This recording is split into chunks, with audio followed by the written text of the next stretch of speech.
história, porque na ocasião que nós apresentamos o livro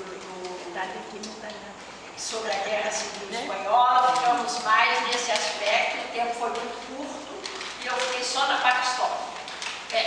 Então vou tentar me redimir.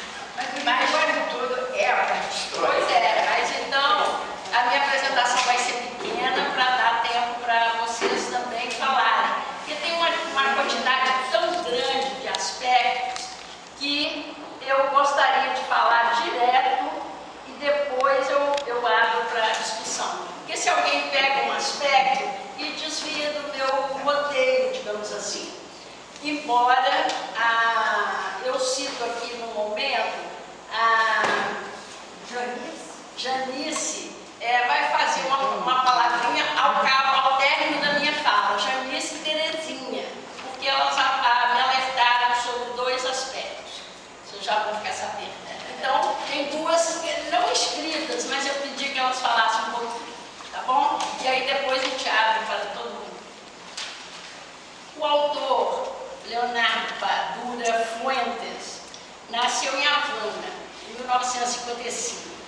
Ele é formado em letras pela Universidade de Havana e trabalhou como professor, ensaísta, roteirista, diretor de cinema, jornalista investigativo, crítico literário, até os anos 90, porque aí ele ganhou um reconhecimento internacional por uma série de romances policiais que ele escreveu. Ele é considerado um dos melhores do seu país. Ele é autor de 19 livros, incluindo o que nós lemos. Ele ficou conhecido principalmente por uma tetralogia, As Quatro Estações, com histórias de um detetive, Mário Conde, e que começou sendo publicada em inglês primeiro, depois que foi publicada em espanhol. E os nomes, eu gostei muito dos nomes em inglês, porque foi com o nome de cores. Havana Blue é o passado perfeito. Havana Yellow, ventos de quaresma. O Havana Red, máscaras. E o Havana Black, a paisagem de outono. Com esse ele ganhou o prêmio Hammett, de literatura. Ele publicou também dois outros livros do detetive Conde, que é o Adiós Hemingway e La Neblina del Ayer. Del Ayer. Do passado, né? John, eu fico sempre na dúvida. Ele mas foi com esse romance que nós lemos, O Homem que Amava os Cachorros, que ele se consolidou no mundo literário e ganhou prestígio além do gênero policial. A editora Boitempo, né, que lançou o livro aqui, que foi primeiro publicado em Espanha em 2009, só depois em Cuba. Hoje, segundo ele deve ter de 12 a 15 traduções já esse livro, em línguas diferentes. Ele recebeu o Prêmio Nacional de Literatura em Cuba. E os direitos para adaptação no cinema já estão garantidos pela produtora francesa, Companhia de Fares et Belize. Que bom que não vai ser americana. E já está com um novo livro em português, o livro Hereges. Comprei. Já comprou, né? Praticamente aqui.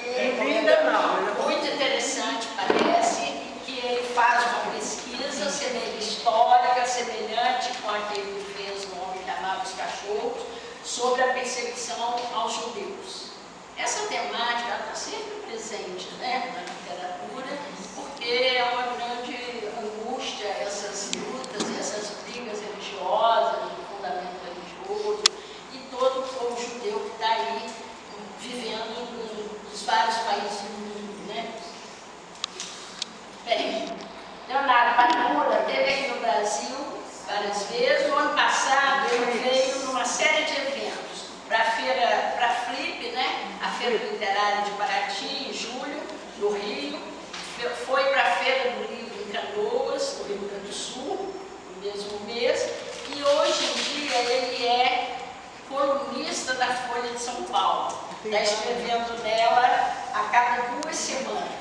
parece que começou em fevereiro de 2014. Não é um dado muito... não tenho muita certeza. Edição de sábado. Hein? Edição de sábado da Folha de São Paulo. Aos sábados, a cada 2 semanas. Ele mora em Havana e, como ele mesmo diz, teria de acontecer algo muito grave para viver fora de Cuba. É de Cuba que eu tiro a substância para a minha literatura e o meu jornalismo. E tenho um forte sentido de pertencimento espiritual e cultural com Cuba, desde a cultura cubana até o fato de viver no pequeno bairro Mantilha, no sul da cidade, onde a minha família viveu por muitos anos. É nesse território que me encontro como pessoa, no qual sinto que sou exatamente a pessoa que sou. Ele foi perguntado por que ele não saía de Cuba, por que ele morava lá, e essa foi a resposta. E teve um episódio no programa da TV Cultura, do Roda Viva, em que uma das repórteres, Natália Watt, ela, na pergunta dela, ela garantiu que Cuba, as pessoas cubanas morriam de fome e que era um local socialmente catastrófico. E o Maduro, então, respondeu bem na época, mas quando chegou em Paraty, na feira, ele disse o seguinte: uma das coisas que tento evitar sempre, quando me perguntam sobre as realidades de um país que eu visito, é dar minha opinião. Sempre evito dar minha opinião. Porque uma realidade só pode ser conhecida por quem participa dela, vive dela. Em Cuba, é certo que há pobreza, não posso negar, mas ninguém morre de fome em Cuba. De uma forma ou de outra, as pessoas comem e têm um teto. Há mais gente na rua, em um quarteirão aqui de São Paulo, do que em toda Cuba. A editora dele, que é uma mulher chamada Ivana Jenkins, ela revelou que a Natália, a repórter do Roda Viva, admitiu após o programa que as perguntas, quem mandou ela fazer foi o Augusto Nunes, que comanda o programa. Foi quem?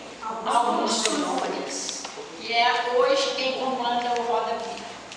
E ele falou que quem mandou foi... Não, que ele tinha que seguir o que o Paulo Nogueira mandava.